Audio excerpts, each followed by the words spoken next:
Hello and welcome to a new series. This is called the Bennetts BSB Show, and Mr. Burton and I, in our matching t-shirts, will be bringing you all of the greatest action from the Bennetts British Superbike Championship across 2023. We're going to have a show in between each round, so we'll look back at the last round and look forward to the next round.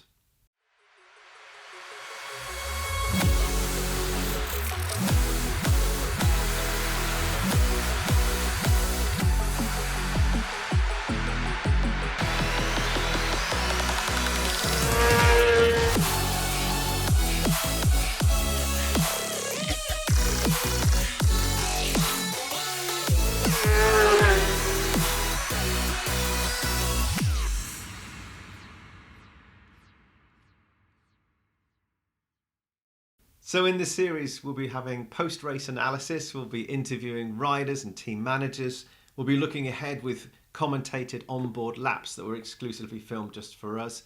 We're also going to go behind the scenes and get places to perhaps the areas that you don't normally get to go to. That's the plan anyway. There's the plan.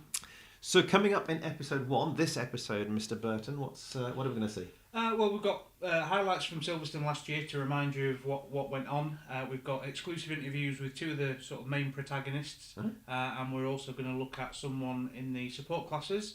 And this week we've got a little mini feature on F900R Cup racer and road racer Dominic Herbertson. Mega. All right, well, let's get stuck in with a bit of pre-season testing chat first.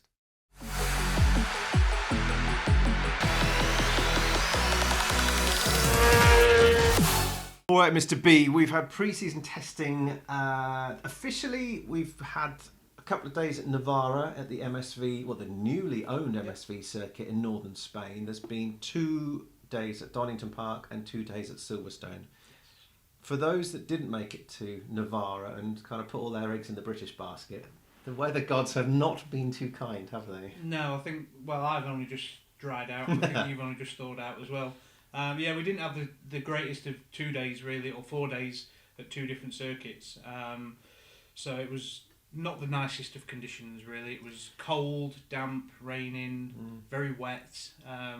Good for the teams just to get out there and spin some wet laps, because inevitably, the British Superbike Championship, you'll always have a little bit of rain somewhere, shape or form. It's very strange if you don't. So looking back at the first test at Navarra, there was only really 2 teams that missed out. That was McCamm's Yamaha and FHO. Why? McCamm's Yamaha, I think, purely on the basis of a few parts hadn't arrived in time, but also as well, Jason knows the bike inside out. So there's no real need for Jason to go out there and spin laps on something that he already knows very well. Yeah, I suppose until they get some new parts, it doesn't really make... Yeah, it doesn't really make too much of a difference. And Jason wasn't too worried, as people will find out very shortly. And FHO, again, they didn't get their bikes until extremely, extremely late. So unfortunately, they couldn't go because they didn't have anything really to test. However, as you saw at Donington and Silverstone, they were out in every single weather condition possible, whether if it was cold, wet, raining, sunny, whatever, they were out there. Yeah, and Donington was filthy wet, wasn't it? I mean, would they have raced in those conditions? Probably. Yeah, I would have said so. Maybe.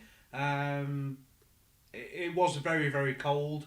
So but you saw really Josh Brooks and Peter Hickman. They were out in the rain.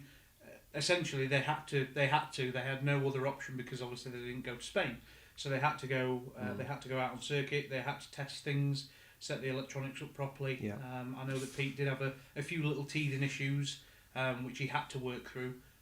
Josh didn't really have those issues, but he still had things that he needed to test and to work on with his crew. So it was still good, valuable track time for those guys. Yeah, and it surprised me. We've got the timing sheets right in front of us, but it surprised me the lack of people that went out at Donington, knowing that if that was the case, if they are going to race in those conditions, then why wouldn't they have gone out and tested? Because Donington's round 3, end of May.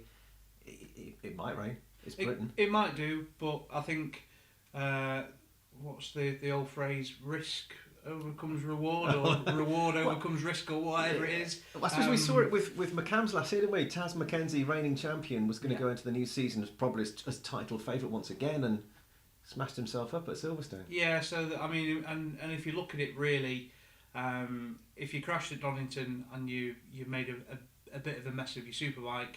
You only had one day to rebuild it before you were back out on circuit again at Silverstone. So the risk kind of overlaid the reward, if you like, on those days. But at Silverstone, I mean, in reality, the first day, not a lot of people went out.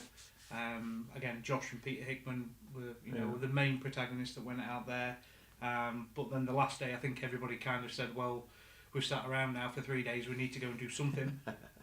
So a lot of people went out, and I think it was definitely beneficial for those guys that did go out, because like you say, it's inevitably going to rain at some point during the year, so it's important to have a good base wet setup anyway. So Silverstone was a test, the most recent test, and that is the first round, of course, coming up this weekend. And there was plenty of track action, but who's impressed you most pre-season overall? Andy Irwin, been very impressive for me. He spun a lot of laps on a couple of different bikes. They've got they had at least 2 bikes for him to test. I think with different engine specs anyway, for him to see what he preferred. Yeah, back on the Honda, of course, this year. Yeah, back on the Honda. And he ranked well, didn't he, at Silverstone last year? I think he had a podium. He had a podium on the BMW, on the Cinetic BMW, and as you'll probably see in a minute, and as we both know, the Honda went very well there last year with Glenn Irwin taking the hat trick. Sure. All right. Shall we have a look at that then? Yeah. So coming up then, the highlights of what happened last year at Silverstone.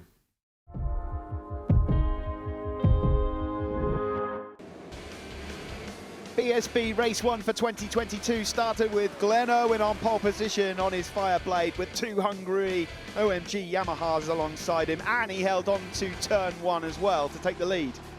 Just in behind him, Kyle Wright, number 77, and Brad Ray in 3rd. A good start for Rory Skinner as well, who got up into 4th in the early stages.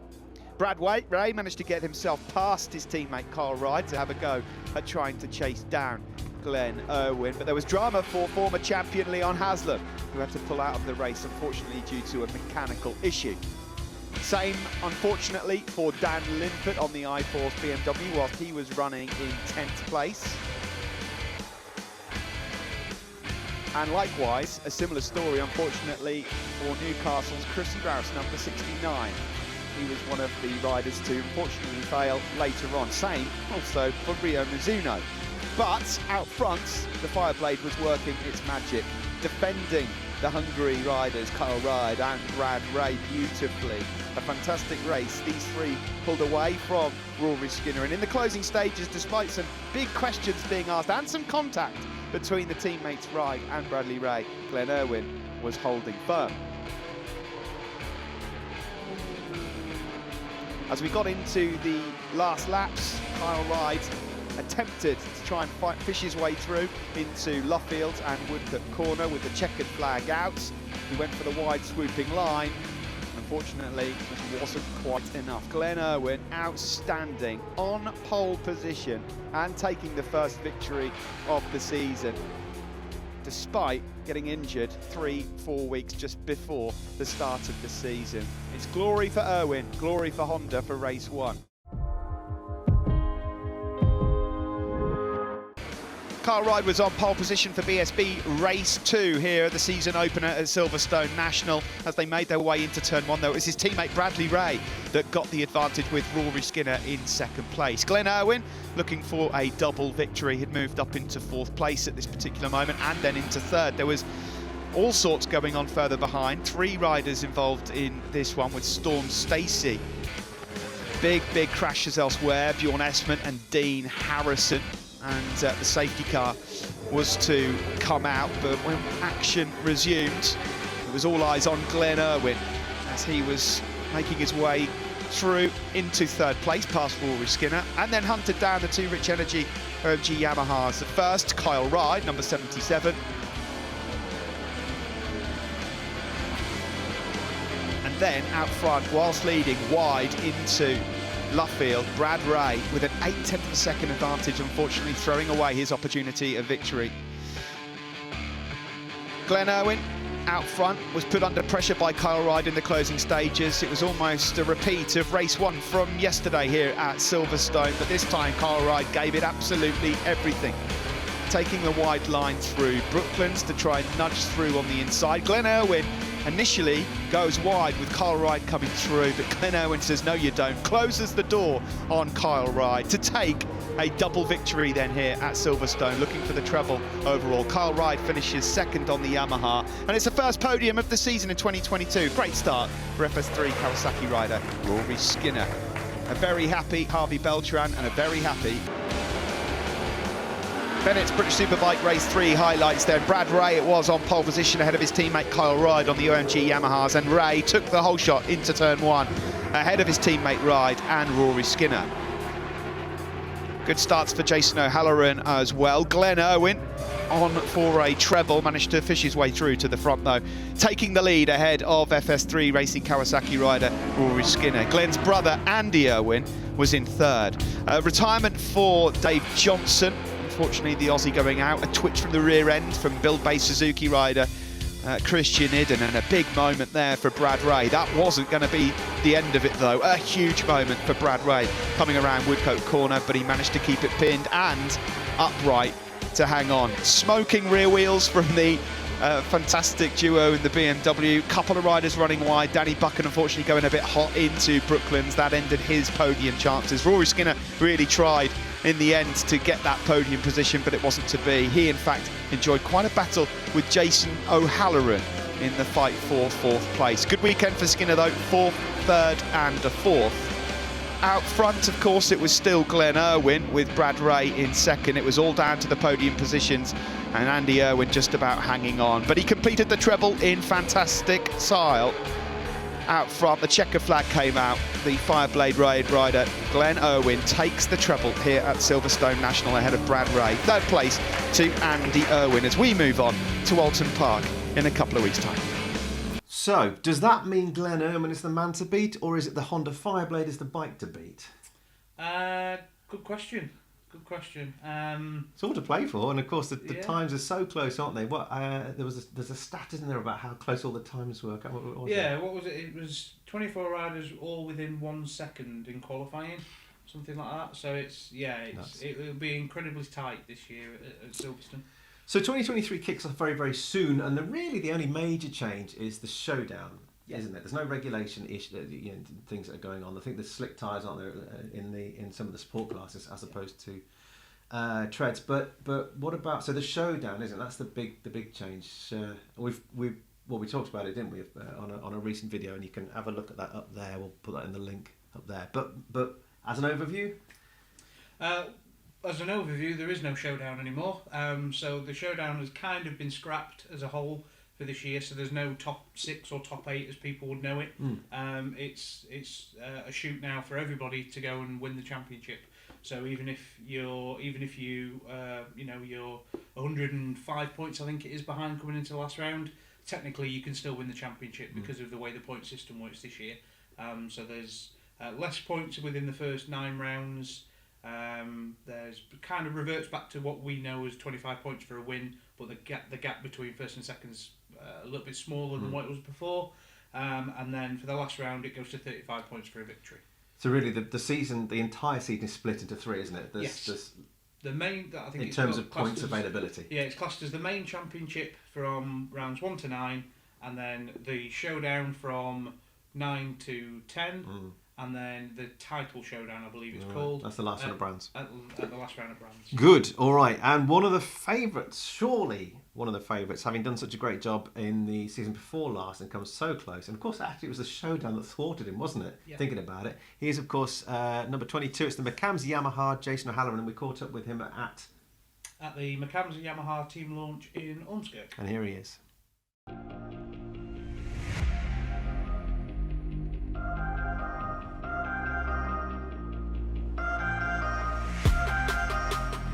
Jason, welcome to Bennetts Social. Thank you very much for joining us. First of all, 2023, it's on the horizon. Obviously, we're here at McCams. You're next to your bike. You've done a load of press stuff this morning and this afternoon as well. Are you ready for the season? Excited? Because it all kind of seems like it's not really yours to lose, but you're in a very good position. Yeah, can't wait, to be honest. I'm excited. I feel fresh. I feel ready to get started, ready to start racing. Same team, same bike. Yeah, just do our thing. Just start the year and see how it plays out, see how it goes. But yeah, I'm confident. You know, I feel strong. I feel like I'm ready for it and looking forward to getting started. Obviously, the changes to the championship, I know you weren't the biggest fan of the showdown and didn't really help you over the last 2 years. Are you in favour of the new series, or the new format of the series?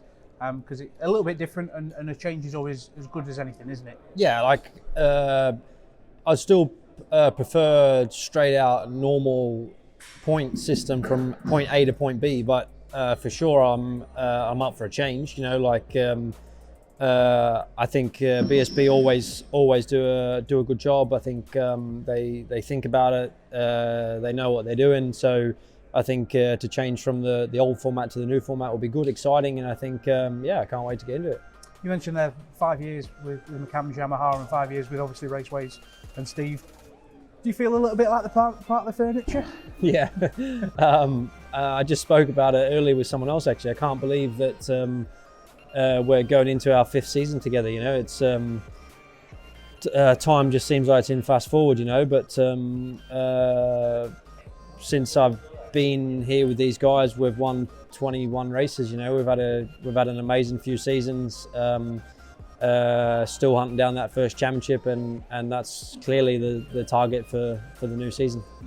I say new crew chief. It's not really a new crew chief. It's an older crew chief that you've had before, but another one for you for 2023. You're happy to be back working with Barry, because I know that you had a lot of success with him back when you were with him before. But is it a bit of a shame to lose Les? How do you feel about it? I'm really looking forward to having Baz back. You know, it's we had a hugely successful year in 21. The reason that Les came in last year was not because Barry had done a bad job. He'd done a really good job. It was that Les was available. He'd had a huge amount of experience in the Yamaha coming back from the World Championship. And I needed to try and find something more. I wanted to try and see if there was something more. Les has obviously moved on to do something else this year, and the first thought was we need to get Baz back, you know, because that's who we need to have. So yeah, can't wait to start working with him again.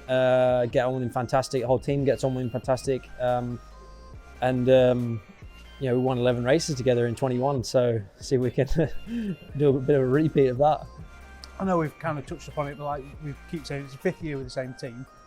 Do you feel that this environment with Steve and the sort of family run kind of feel for it, do you feel that's the best environment for you, or is there something in the back of your mind thinking, well, maybe I could do with a bit of a change maybe after this? No, to be honest, I love being here. I love being involved with the team. I love working with Steve, all the guys all the way through the team. You know, like we clearly all get on well because it's a partnership that's been successful on the track, and we've not, neither of us have went off to do something else. You know, so I like the environment. I like it's a relaxed environment.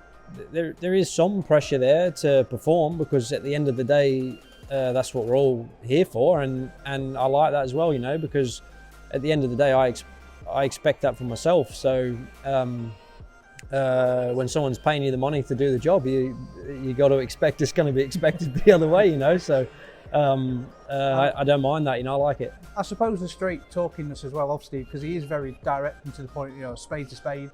And I suppose the times that I've been with you, you're the same. A spade is a spade. It's direct. You know, there's no real BS around it all. Is that helpful to you as well? Yeah, it helps you know where you stand. Yeah, 100%. You know, it's I think we all feel comfortable enough to speak openly with each other. You know, like you turn back to the start of last year when it didn't start so good for us at the first couple of rounds. The only way we made that better was from all talking to each other from what we thought at the time. And then by round 3, we'd done the double at round 3, you know, we'd turned it from back to front pretty quick. So I think the communication in the team is good. I think the main thing in the team is everyone has the same goal. I think a lot of people talk about winning, a lot of people like to think about winning, but actually winning is quite difficult. And I think the guys in this team do actually want to win races and ultimately win championships. So yeah, it's the best place to be. Good, interesting stuff from the man with the best accent in BSB, semi-Australian, semi-Lincolnshire. He must start as one of the title favourites, don't you think? Yeah, I think so. I think, you know, he's been on that bike now for 5 years. He knows it inside out. He knows the team inside out. I think you'd be silly to bet against Jason. And I think now with the change in the system that we've just mentioned there with the showdown, the last 2 years it really didn't work in his favour. So this year potentially, I think it's Jason's best chance really. McCams have made a few little alterations to the R1, a slightly different engine spec. There was a different fuel tank that he was testing at Silverstone, and a slightly different swinging arm as well. So in reality, they've just made little subtle changes to that machine to hopefully give Jason exactly what he needs come 2023. All right, now moving on. Leon Haslam. So he was champion when 2018, was it? So that seems a long time ago, and he's kind of done a different thing every year since. And he was with Lee Hardy Racing, wasn't he, on the Kawasaki last year? Yeah. Didn't have a particularly good year, but he's running his own team this year. He is, yeah. So Leon has effectively now created his own superbike team called the Rocket BMW team. When you look at it, it is very much looks like the World Superbike effort that Sean Muir runs. There is a little bit of help in that garage from Sean Muir and BMW, of course.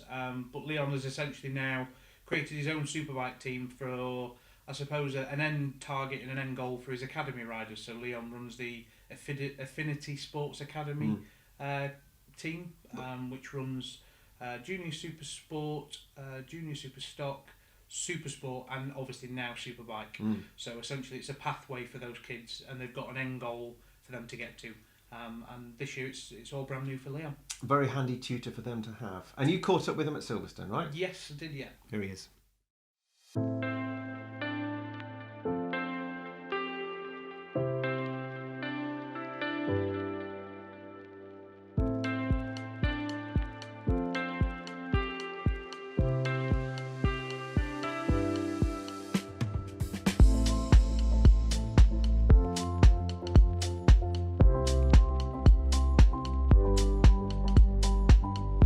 Yeah, obviously this year, 2022 was a bit of a disaster for England.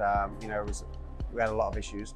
You know, no real fault of anyone's, but you know, if it wasn't for all the other racing I was doing last year, you know, I'd probably been doubting myself. But you know, I feel better than ever physically, riding wise. Obviously, it's a big project that I've taken on, running myself in the British Championship with a new manufacturer. So yeah, big. I would say a lot of work to do.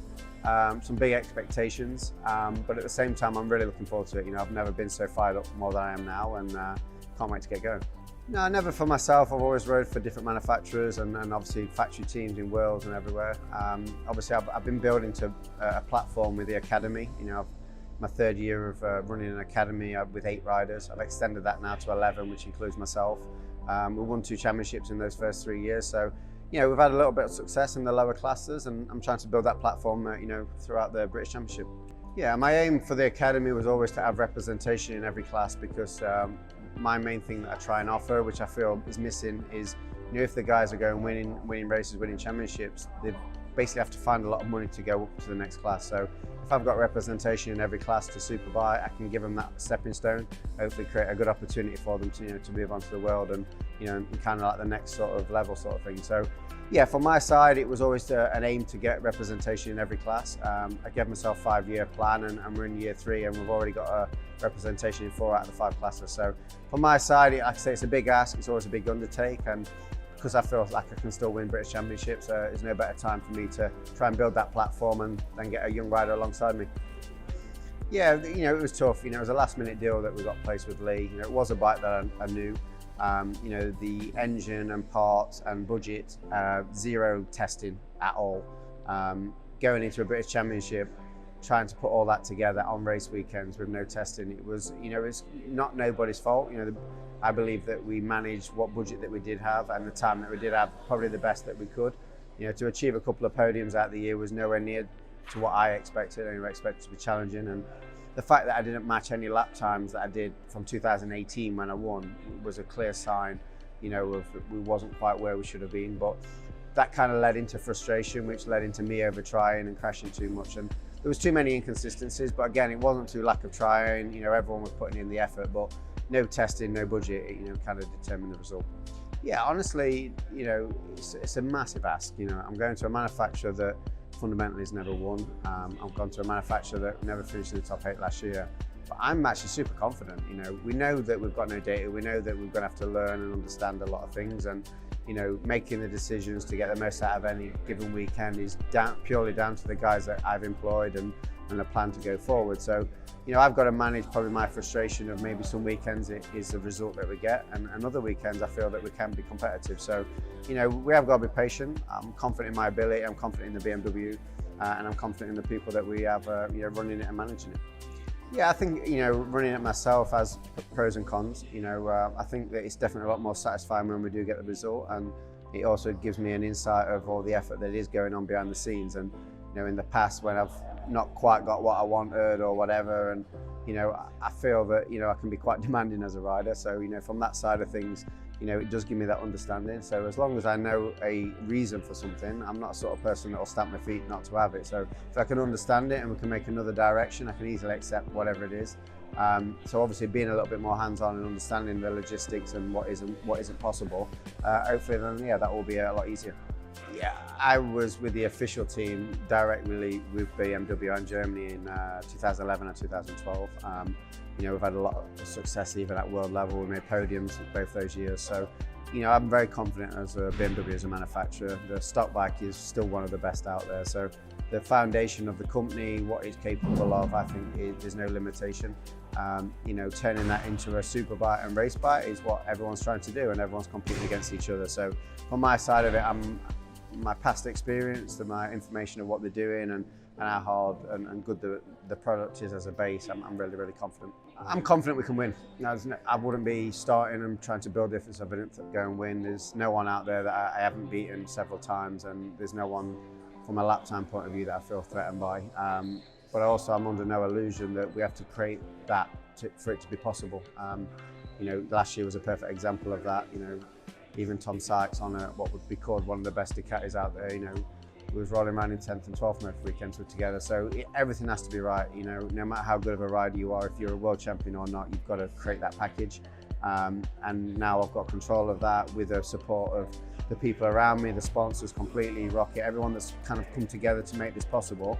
I'm pretty happy and I'm pretty confident, and you know, it might not hit the ground running straight away, but I'm confident we'll get there. There he is. Okay, what do you reckon then? Is he going to be a title contender, a podium botherer? What do you reckon? You'd be daft to bet against him, I suppose. You know, Leon's won races in BSB before. He's won championships before. He knows exactly what he needs to do. I suppose he hasn't had the best of pre-seasons. He only did, I think he did the 3 days out at Navarra, and then obviously the weather conditions sort of thwarted him, shall we say, at Donington and Silverstone. So that he might have a little bit of catching up to do with the other guys. But there's enough experience in that garage, you know. He's no mug, he's experienced, he knows where to start from. He's ridden BMWs before as well. So he kind of knows a base ballpark figure of where he needs to be. And yeah, I think you'd be daft to bet against Leon at any time, really. The rocket pocket. The rocket, yeah, pocket rocket. Doesn't work, does it? No, well, it can do. All right, coming up next, as promised earlier on, we're going to feature a rider from one of the support classes. We're going to try and do that every round. We're going to aim it. We would like it to be a local rider to the next venue that's coming up. And in this feature, we're going to talk to a chap who, when he's not podcasting via Chasing the Racing, he's often finishing in the top 10 at the Isle of Man TT races. And he's also going to be competing in the BMW F900R Cup this year. But that's not all he does. Let's go and check in with Mr. Dom Herbertson. Hello everyone, I'm Dominic Herbertson, and I'm originally from Hexham, Northumberland, God's country, but don't judge us too much on that one. And for my daytime job and / nighttime, depending on the scenery, I am a tree surgeon by trade. I'm also a forester, and today I'm working with Time Out Tree Surgeons at the lovely, well, not too far from the Newcastle city centre.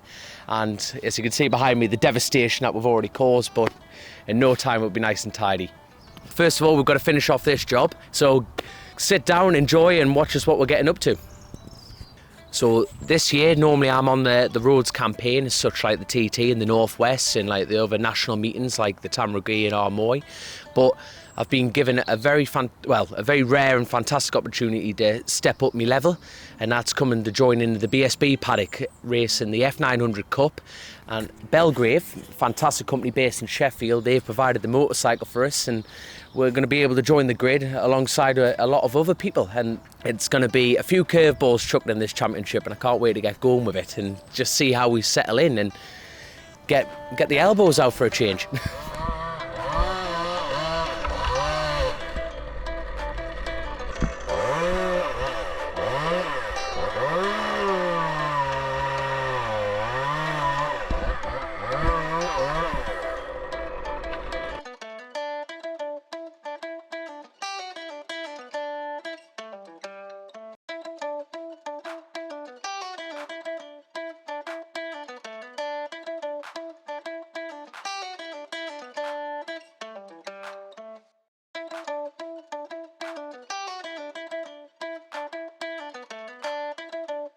So the idea behind this was actually Chrissy Rouse, as we all know, everyone knows Chrissy.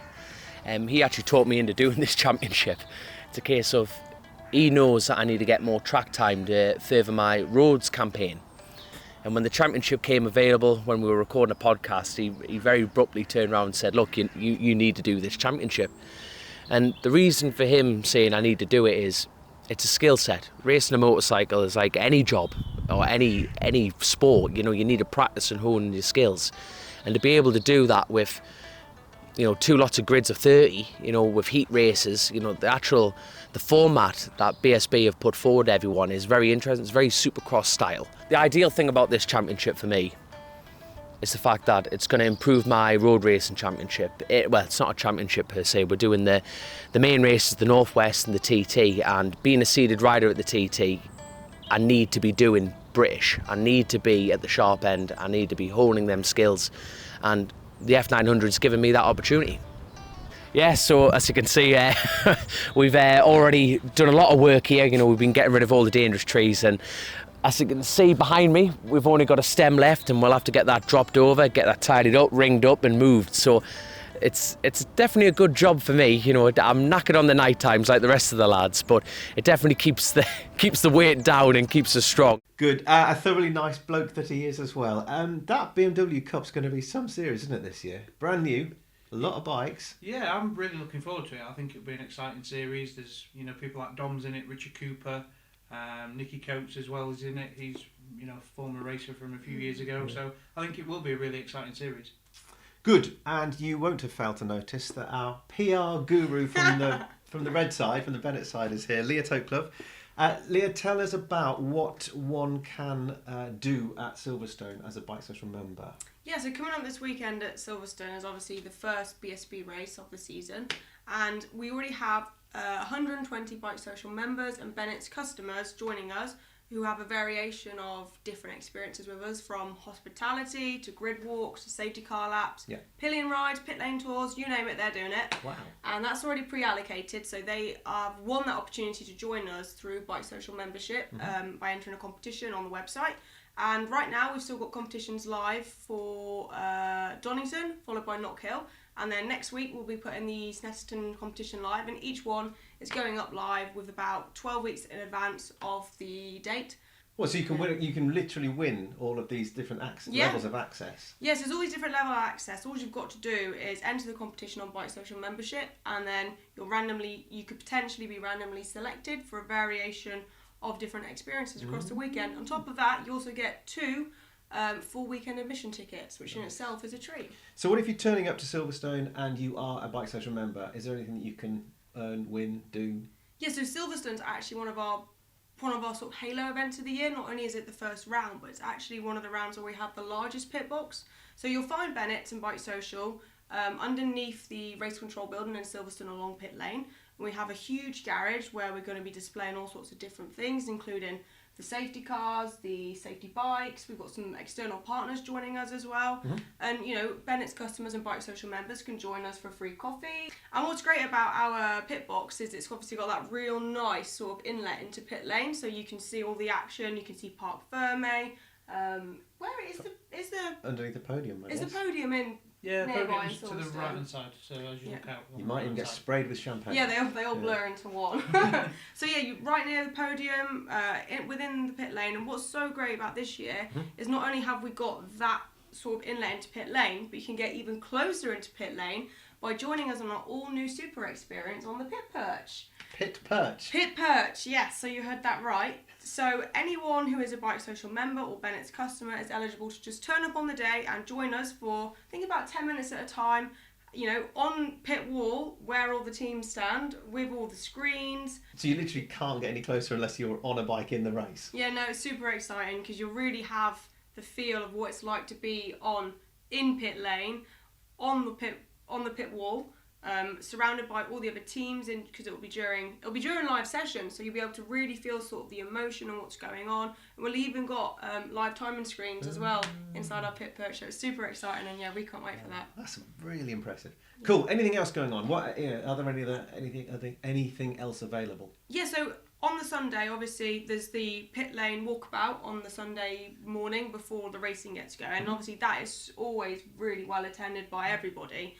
But what is so great is that Bennett's customers and Bike Social members again get to have a bit of a priority pit walk. And okay, this isn't the pit walks that this isn't like the pit lane tours that we do that are during live sessions. This is obviously the public one where the riders are sat outside their garages to sign autographs, and anyone that's been to them before knows how busy they get. And what's great is the fact that if you're a Bennett's customer or a Bike Social member, you get a 5-minute priority, so you can hunt down all those that you're after signatures from. And all you've got to do to join us in that is arrive 20 minutes before the scheduled time in our pit box, and we'll let you out from there. Plenty of time for a free coffee as well while you're there. Good. Thank you very much, Leah. Look, well, it's a bit of a no-brainer. If you are a BSB fan and not yet a Bike Social member, then bikesocial.co.uk/join is where you should be. Free if you insure your bike through Bennett's. Otherwise, it's £6 a month or £60 a year, I think. Mega, thank you very much, both of you. Thanks very much to you for joining us as well. Hope you enjoy the season ahead, and I hope that you stick with us through these the Bennetts BSB show. Any comments, thoughts, questions or queries, put them in the comments below. See you next time.